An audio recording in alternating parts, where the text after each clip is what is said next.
There we go. Hello, good morning, everybody. Good morning. It's lovely to be back. Thank you to Stephen for inviting me. Thank you all for having me back. Thanks to my dad for coming back to shul this morning just to keep an eye on me. It has definitely been a royal couple of weeks. I mean, obviously, we had the coronation and all the pomp and ceremony that surrounded it just the other week. And coming up on the 17th of June is obviously the trooping of the color. Trooping of the color is going to be on the 17th of June. So we're sandwiched between two royal events. And I think it's appropriate and, in my mind, actually very inspiring to look at the Jewish position and take on all this. So if you look at the sheets that hopefully everybody should have in front of us, it really kicks off with the Gemara in Brachos. The Gemara in Brachos says that, in the name of Rabbi Yochanan, a person should try and run to meet a Jewish king, and not just a Jewish king, but even a non-Jewish king. So the Gemara says you should really go out of your way to see royalty. You really should. And this isn't just a Jewish thing. This is even non-Jewish kings. You really should try and get there. And the Gemara explains why. Why is this such a big deal? It says, She'im yizche, that if this person merits, yavchin bein malchi Yisrael u'malchi Yaakov, one will be able to distinguish between Jewish kings and non-Jewish kings. This is quite a cryptic start. What does it mean that if he merits, he'll be able to understand the difference between Jewish and non-Jewish kings? So Rashi in Barachas explains. Rashi in Barachas says, She'im yizke, what does it mean if somebody is meritorious? This is the Olam Haba, the Yirek B'Koved Melech HaMashiach. In the world to come and see the glory of the King of Mashiach, Yavchin, he will see the difference. Kama Yosek Kvoid Neitles Char Mitzvahs, Yosem Ashahoya Kvoid Umas B'Olam. How much more honor is given to those who keep the mitzvahs than displayed by the nations in this world to their kings? And this to me is so inspiring. Why should we go and see all the ceremonies, and why should we go and see all the noise and the hustle and bustle that surrounds the kings and the queens, Jewish or not, so that we should understand that the people who do mitzvahs have a coronation awaiting them that will make this one pale in comparison.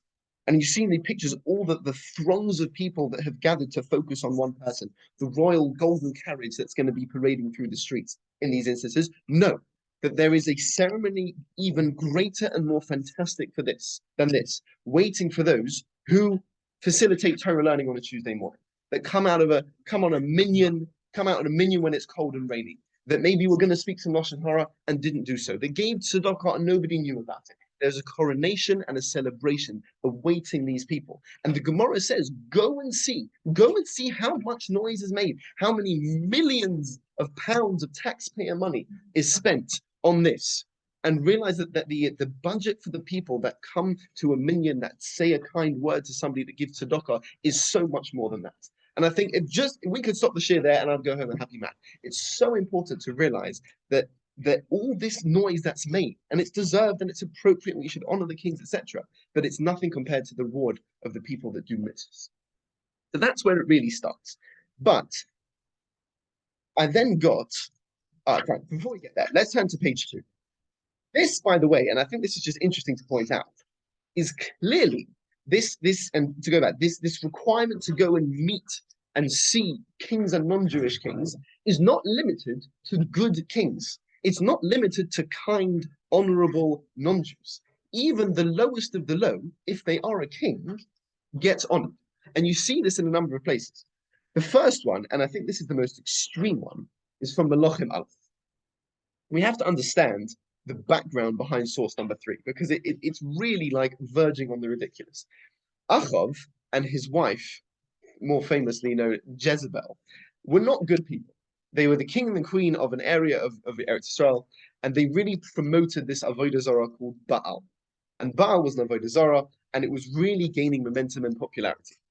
And it was Eliyahu Hanavi who decided we have to put a stop to this whole Baal thing. We can't have Jewish people worshipping idols.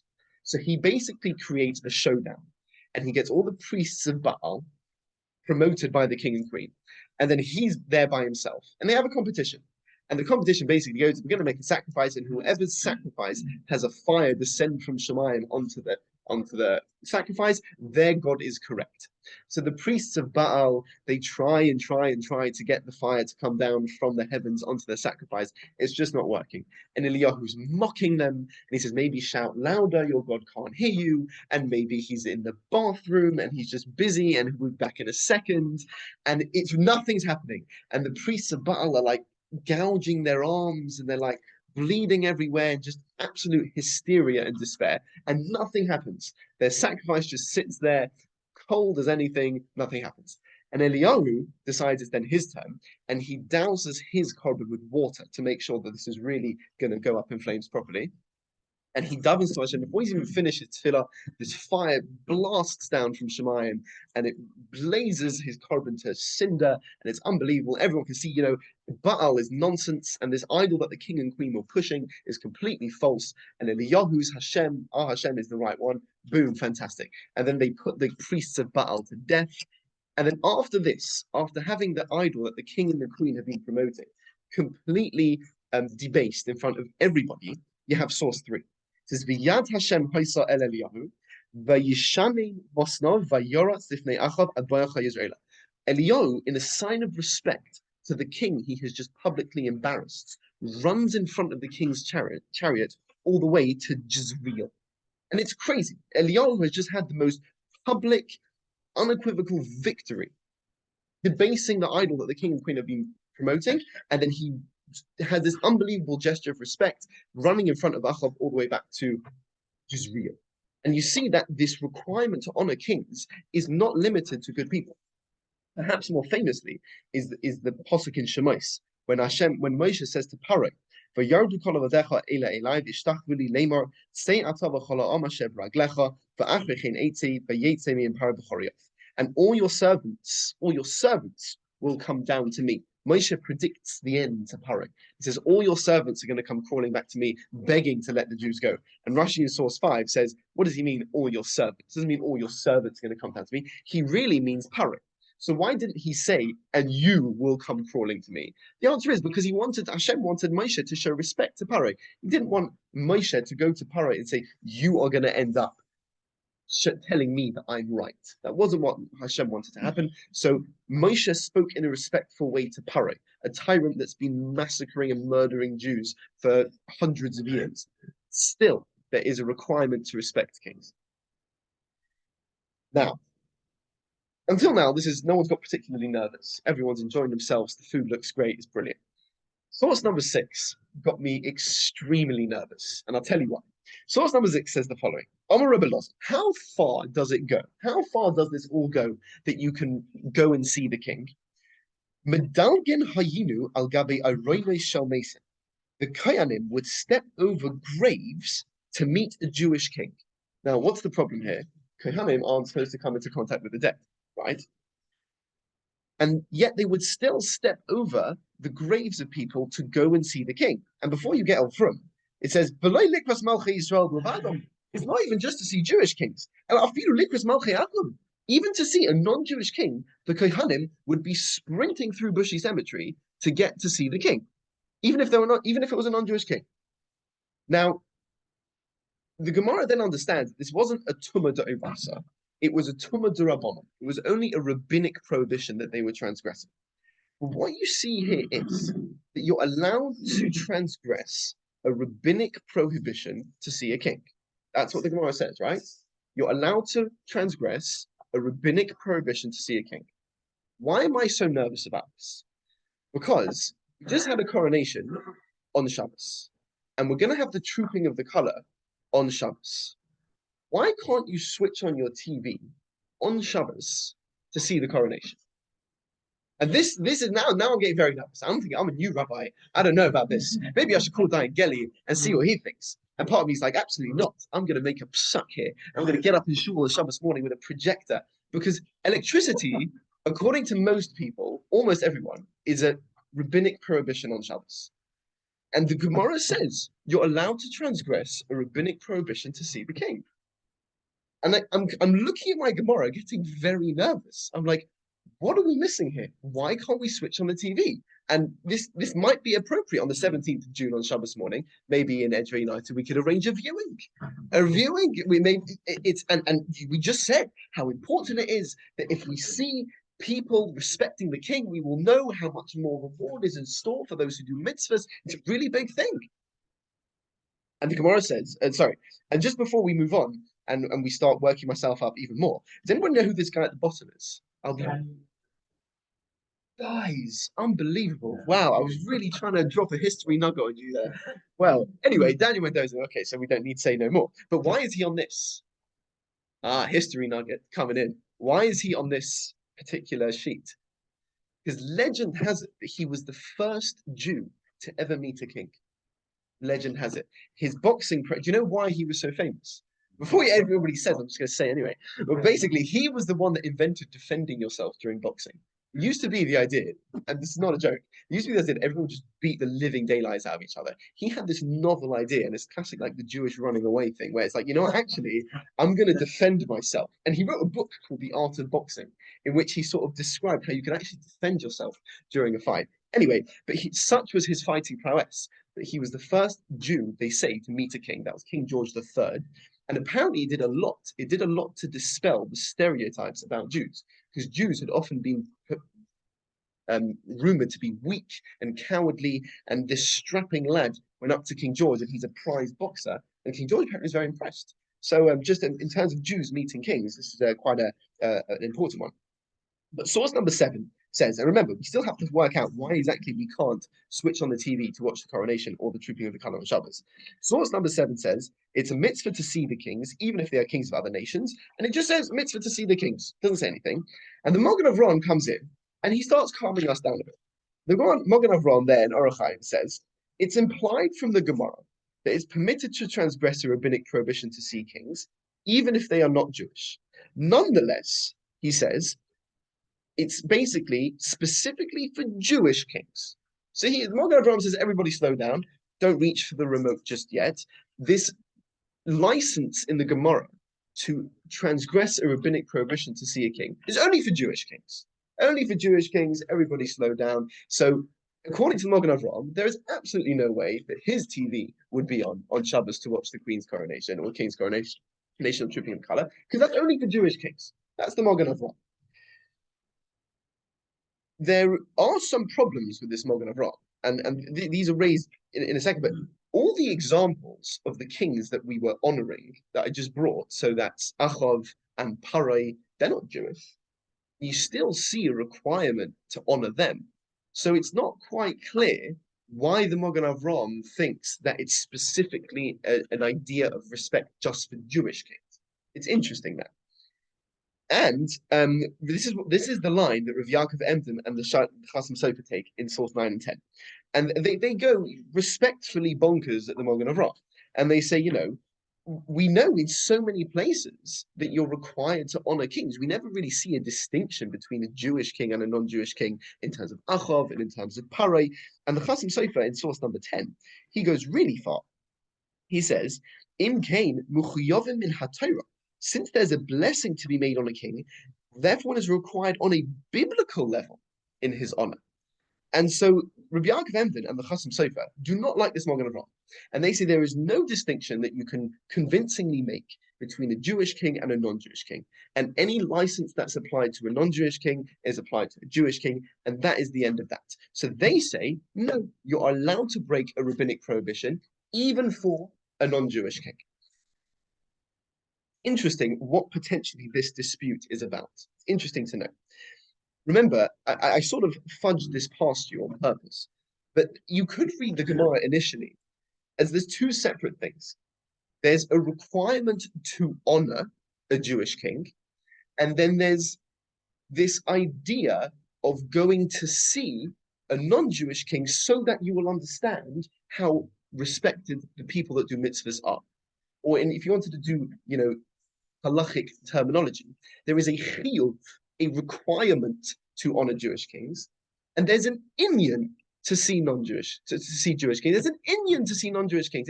It's a cute, educational, warm and fluffy moment to go and see a non-Jewish king, because then you can understand how important the people that do mitzvahs are. But So the Magen Avraham would say that's how it breaks down. You have to go see a Jewish king, and you can break a rabbinic prohibition to do that. And you can go and see a non-Jewish king, and it's important and a good thing to do, but don't trample over the Shulchan Aruch for it. But Rav Yaakov Ender and the Chasam Sofer learned that no, they're two different requirements. There's a requirement because of honor to see a Jewish king. You're required to honor a Jewish king.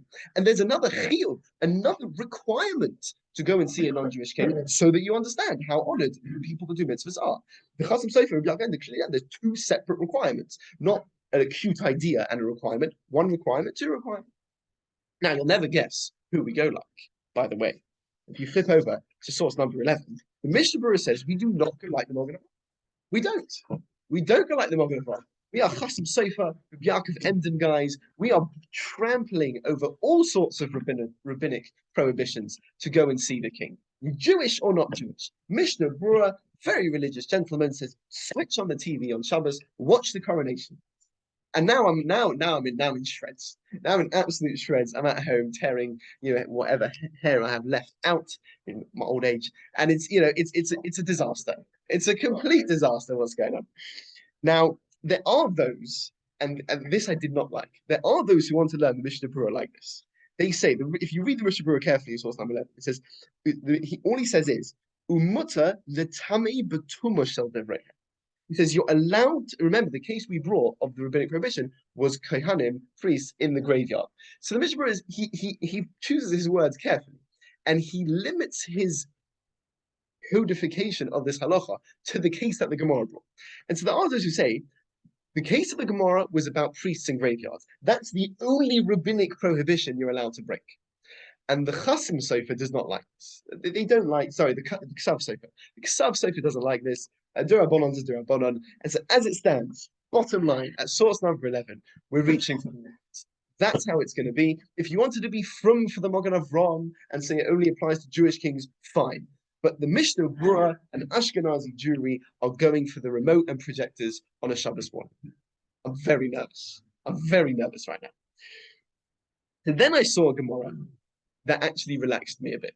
And I think this, although it seems like a farcical question to work out, once you work it out, there are some very practical ramifications of this.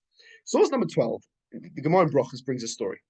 And it says Rav Sheshes was a massive Talmid Chacham. He was blind. And everybody's going to greet the king. Everyone's going. And you'll see in the second line, Rav Sheshes was blind, everyone was going to greet the knug. So that's a mistake. But so everyone was going to greet the king. And Rav Sheshes, who was blind, went to go and see the king with. And there's this troublemaker, sidles up to Rav Sheshes. He's like, he goes, he says, the intact jugs go to the river, but where do the broken jugs go? Basically saying, all the people with eyes are going to see the king. Where are you going? So Rav Sheshes responds, go and see that I will know better than you when the king arrives. And the first procession came. And when the noise was heard, the heretic, the troublemaker, says, the king has arrived. And Rav Sheshes says, no, he has not arrived. And when the king came, Rav Sheshes suddenly said the bracha on the king. Now, Rav Sheshes clearly understood, he had a sort of a sensitivity to what was happening. That meant that even though he was blind, he knew when the king came. And this is a phenomenally powerful Gemara. Because what this tells us is, it's not about seeing the king. It's about feeling the royal, majestic atmosphere. And in that sense, Rav Sheshes, who was blind, was more in tune to what was happening than the troublemaker with eyes. So we've actually gone from one extreme to the other. It's not about seeing the king. It's about being there. Now, I don't care what size TV you have, what surround sound system you have, and slow motion replays. It doesn't make a difference. When you're in the TV, it's just not the same as being there. As a result, you see that this whole concept of going to see the king is about feeling that atmosphere. And if you're not there, it doesn't count. So reason number one that means you can't switch on your TV on Shabbos to see all of this is because you're not there. The idea is to feel the atmosphere. And by switching on the TV, you're not tapping into that atmosphere. Number one. Now, this actually takes us to the other extreme. And this is what we see in source number 13, the Shari Tshuva.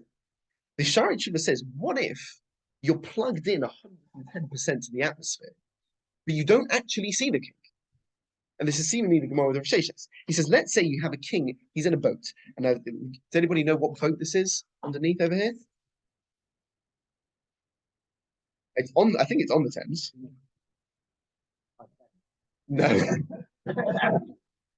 Baruch Hashem, the Titanic wasn't carrying the Queen during the Jubilee Parade. But it's the MV Spirit of Chartwell. And it was selected to be the royal barge as part of the Queen Elizabeth's diamond celebration. So let's say she was in this boat, but you couldn't actually see her. And you see all the parades and the processions and the music and everything. You can't actually see the Queen. Does that work? If we take our Gemara about Rav Sheshes being blind in its purest form, 100% it works. You're tuned into the atmosphere. You can see the Queen, the royal person there. You should be able to say the bracha. You should be able to break rabbinic decrees 100%. This is a subject of a dispute between the Shari Tshuva and the Chasam Sofer. The Shari Tshuva says 100%, say a bracha, go for it. You're there, the atmosphere is there. Rav Sheshes tells us it's not about seeing, it's about being part of the experience. Say the bracha, break rabbinic prohibitions, go and see the boat, even though you're not going to see the Queen. Chasam Sofer is not so impressed. Chasam Sofer says, come on. When Rav Sheshes was at least there, the king was the least there. He couldn't see it, but was there. He's not talking about when there's a barrier between you and the king. When you're there and there's a boat wall and then there's a king on the other side, he says that's not really what you're looking for. You have to be able to be there for the experience, and you have to be able to see the king as well. And this, if we go with the Chasam Sofer, is another reason why I'm not inclined to switch on the TV on Shabbos, because you're not there. There's several, probably 1,000 mechitzas, barriers between you and the king, who is several miles away. So I think that's a second reason why it would be unimpressive to switch on your TV to watch the coronation on Shabbos. But finally, and maybe most interestingly, is we've done three things. We've said it's about the atmosphere, and we've said I can't understand them. Just one thing, and then I'm going to let you go. I've got a report from this gentleman, okay, with evaluation. Yeah. Right, anyway. So one more thing before I let you go. No, we've said it's about the atmosphere, it's about the experience, and maybe even if you don't see the king, but you're there for this royal, majestic atmosphere, that's enough. What if the other extreme? You meet King Charles and he's just shopping in Tesco's. So, like, the least atmospheric impression that you'd ever get of the king. What do you think then? Would you be able to break a rabbinic commandment to go see the king shopping in Tesco's on Shabbos and say a bracha? It's completely other. There's no atmosphere at all, but your nose to significantly large nose with the king. Could you though? Could you though? Is it only when there's a majestic atmosphere or not? So this is a question raised by Moshe Sternbuch, and he's not keen. He's really not keen on it. I think he's not English, and I think any of us who pumped into King Charles in Tesco's would absolutely lose the plot. It would be like the most mind-blowing experience. And I think that, you know, as a British citizen, we would be able, I think we could make a bracha if we were going to see it. Wait, Joe. He's not going to Aldi or yeah. At the beginning. Yes. Just watching the king, but the atmosphere. Yeah. You don't get that from it. Exactly. But this is why I would take it this far. Now we have electric cars. Electric cars are rabbinic prohibition. That is a very halachic, an interesting halachic phenomenon. So could you drive in your electric car, presuming that there are no biblical prohibitions that you're transgressing? Could you drive in your electric car to see the king on Shabbos? Now this is very interesting. Bottom line, yes. Bottom line, yes, 100%. Rav Berkovitz, who's the Rosh Kollel where I got smicha, he wasn't keen. He wasn't keen. He's like, even if halachically, technically, you're 100% right, there's a sensitivity and like a meta world of halacha, which says don't just like jump in the car, even if it's electric on Shabbos. Like just don't do that. So Tamaris Ayin, and yeah, there's a lot to contend with there. In its purest form, you could do that. But just to round off, we see from here that it's incredibly important to see the king. It's very, very important, both to honor a Jewish king and definitely to engage with a non-Jewish king to realize how important and celebrated the people that keep mitzvahs will be. Thank you very much. Thank you Yes. so much. There's a question. Jewish neighbour has got 2 tickets for the cup final. You live near Wembley, and King Charles is going to be there. And he's got a box next to where King Charles is. So And you're- the neighbour's carrying the tickets, and you're walking to the stadium.